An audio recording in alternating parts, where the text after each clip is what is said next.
Calorosas saudações, sejam bem-vindos a mais um vídeo. E o mandato presidencial de Donald Trump chegou ao fim, dando-se início ao mandato presidencial de Joe Biden, para a alegria daquelas pessoas que, em casos compreensíveis, discordam politicamente do candidato republicano. Em contrapartida, nos casos não compreensíveis, estão aquelas pessoas que estão alegres, mas que neste caso preferem um bom patá Pequim do que um hambúrguer americano. Desde os primórdios do seu mandato, e até antes disso, que Trump foi facilmente nomenclado como sendo racista, xenófobo, machista e afins. E a partir daqui, a comunicação social criou uma narrativa em que toda a atividade política nefasta estava inerentemente conectada com Donald Trump. E isto é bastante perigoso porque veio a criar a polarização ideológica bastante perigosa que vemos nos Estados Unidos no momento.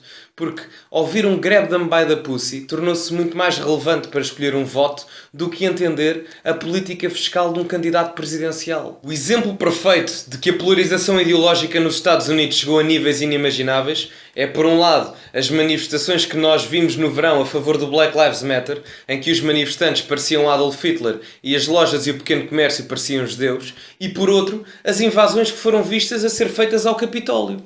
É claro que a comunicação social colocou uma conotação muito mais negativa nas invasões ao Capitólio por estarem conotadas a uma preferência a Donald Trump. No entanto, quem acha que invadir o Capitólio ou queimar lojas de pequeno comércio é uma boa solução em termos democráticos, só há uma caracterização possível. É que essas pessoas são completos asnos. Há muita gente, inclusive académicos e, claro, a comunicação social, que defende a teoria que Donald Trump foi o impulsionador desta polarização excessiva nos Estados Unidos. Mas aí é um tópico em que eu discordo completamente. Donald Trump não foi o impulsionador, foi totalmente o oposto. Donald Trump foi a gota d'água. Porque, se bem nos lembramos, há 20 anos atrás, houve uma eleição nos Estados Unidos que opôs Al Gore, pertencente ao Partido Democrata, e George W. Bush, Partido Republicano, em que a eleição foi resolvida por meia dúzia de votos na Flórida, com um país que tem 300 milhões de pessoas. E um ano depois dessa mesma eleição, houve o 11 de setembro e isso redefiniu completamente a estratégia interna dos Estados Unidos em termos de fazer política e, nomeadamente, a sua estratégia externa em termos das suas relações internacionais. Seja como for, e não obstante os defeitos da administração de Trump, aquilo que o mesmo fez de bem tem de ser mencionado e tem de ser apontado. Nomeadamente, os cortes nos impostos que foram feitos em 2017, fazendo uma reformulação fiscal benéfica para os americanos, o crescimento económico pré-pandemia e o facto de Donald Trump ter sido o primeiro presidente em mais de 40 anos nos Estados Unidos a não começar uma guerra no seu mandato. No entanto, houve coisas que a mim me desiludiram, nomeadamente o facto do republicano não ter conseguido construir o muro com o México por completo.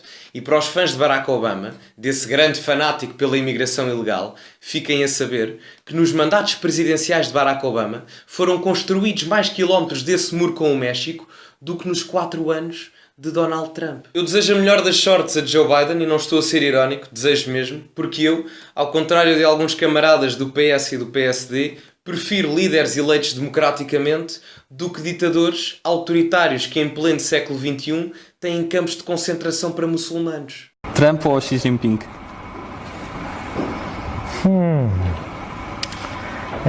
Nenhuma hipótese. Facilita um pouco, mas... Xi Jinping. Xi Jinping?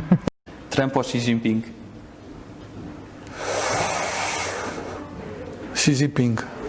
Eu espero genuinamente que o democrata consiga travar o crescimento económico e político da China. Espero também que o democrata consiga estabelecer uma relação política e democrática de parceria com a Índia, porque a Índia é completamente modular para conseguir combater o crescimento hegemónico da China. E espero também que o democrata consiga fazer com que os países europeus não se baldem ao pagamento daquilo que têm a pagar para a defesa do Ocidente, nomeadamente em termos de defesa militar. Se eu acredito que Joe Biden vai conseguir fazer isto, não.